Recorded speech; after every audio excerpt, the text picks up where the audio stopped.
Hi, it's me, Jordan T. We are back with a new season of RuPaul's Drag Race. In this video, I will be talking about the talent show that we've seen on season 14, episode 1 of RuPaul's Drag Race.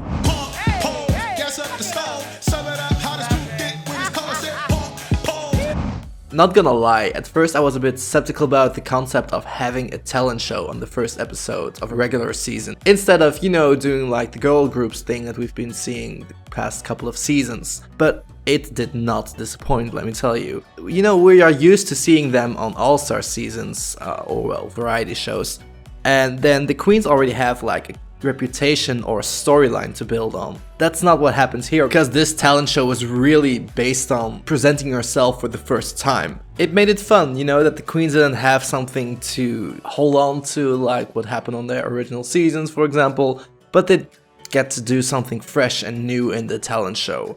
Let's take a look at the queens' performances. At first there's June Jambalaya doing an African dance. Although it starts off good, it becomes a bit messy after a while. I think we can all agree on that. The energy that June has is inspiring to see, and the concept is beautiful as well.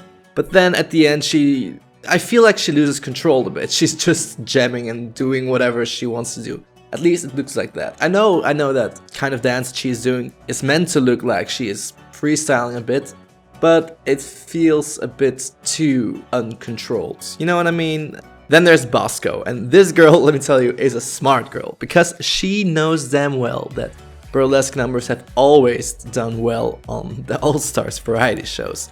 So she's like, let me do a burlesque number, and it played out well. She ended up critiqued high. Did she win? No, but no.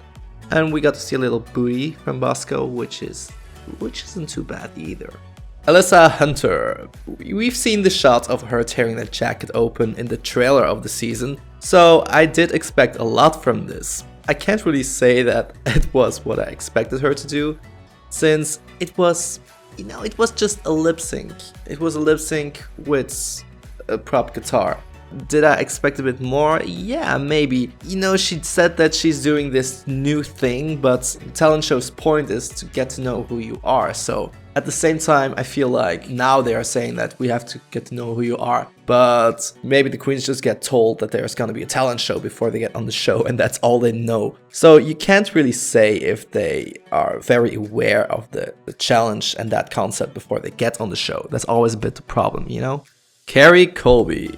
Carrie Colby, one of my favorites already. It doesn't happen a lot in these variety shows, not to say that it has never happened before, I think, that they use an original song. But they had Anaconda lying around, so it wasn't that much of a budget cost. The talent show by Carrie was better than I expected, because when I first saw it in the trailer, I was a bit scared that she was just going to do like this cheerleader performance, and it would end up being a bit boring or something, but it was very entertaining, and it was something new. I always like when queens do something new in these talent shows. Nobody has done rope skipping before. Correct me if I'm wrong, but I think nobody has done that before. This is really a talent. I couldn't do that for more than 5 seconds. No, I couldn't do that for about 2 seconds. Next up, Orion Story. Okay, this was hilarious for all the wrong reasons. I like chaos in performances, but at least give us something. I understood nothing of this. For a Friday night gig in the bar, this would be great to watch, but it didn't really translate that well on the main stage of RuPaul's Drag Race, to be honest. Which feels sad to say, because I've been rooting for Orion Story since I watched her in the Meet the Queens and the promos, I did live for the faces that Carrie was making during her performance. Now that is meme worthy. Up next, winner, Cornbread. She is so entertaining. She walks in there doing this original number, bringing her Ru-Mart back, having a little cameo of Merle Ginsburg. This really looked like an all-stars performance. It was that professional, and it just summarizes completely who she is, and I feel like this was indeed the point of the talent show. And I know that I've said before that I don't really like it when queens just do an original number, but this was different. I feel like she was both doing an original number and almost a comedy skit, which was refreshing to see. To be honest, when I knew that Cornbread was on the season and I heard that there was gonna be a talent show, I just knew that she had this in the bag. I believe that Cornbread is going to win a lot of more challenges on this season. This is one of those queens that when you turn on your TV or like iPhone or whatever, you're always excited to see her. You're like, oh my god, I can't wait to see what Cornbread is going to do this episode. I can't wait to see more of her. And at last we have Willow Pill performing to Only Time by Enya. So look at that. They had Anaconda still lying around, but they paid for an original song as well. So come on, budgets.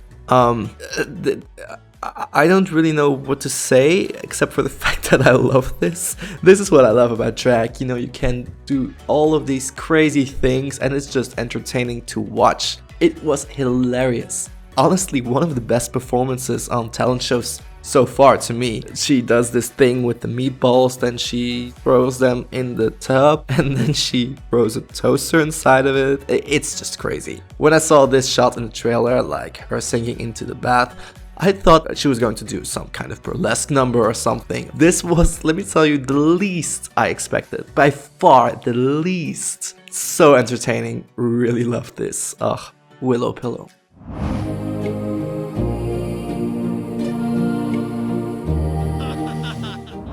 Let me know in the comments what y'all thought about the talent show. Did you like the performances? Which one was your favorite? Stay tuned to see more of Jordan T.